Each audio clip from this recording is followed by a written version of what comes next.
How do you usually first approach pre-foreclosure leads? You call them. Hey, John, my name's Cody. I was calling to see if you might be open to selling your property over on 123 Main Street. F you, don't call me again. Maybe he says that.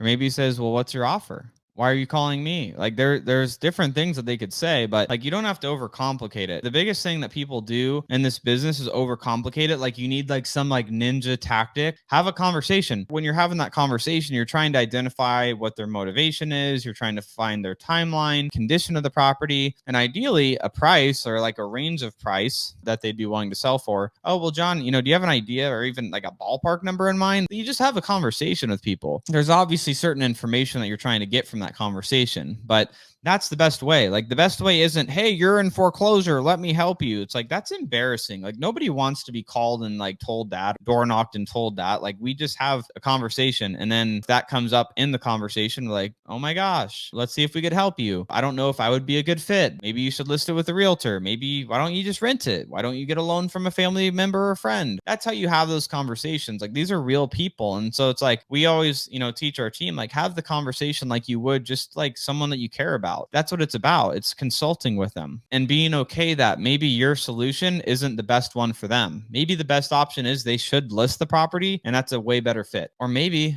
it is a better fit for them to sell it to you sub to or cash, because it just makes more sense for the situation. A lot of times we are noticing they don't answer. Let's just talk about like the avatar of like somebody that's in pre-foreclosure. They aren't making their mortgage payments. If somebody is not making their mortgage payment, because the thing is like, that's like the last thing to go. They probably aren't making what? Their car payment. You do make your utility payment. So your AC is still on and your utilities are still on. You stop paying, your phone bill. You stop paying all those other bills, your credit card bills, right? You stop doing those things, and then you stop making your mortgage payment. Imagine this. How many people are probably calling you when you aren't making your credit card payments, your mortgage payments, your car payments, your medical bill payments, all your bills? You aren't paying any of them, because by the time you haven't been paying your mortgage, you're not paying a lot of other stuff too. They're getting hounded.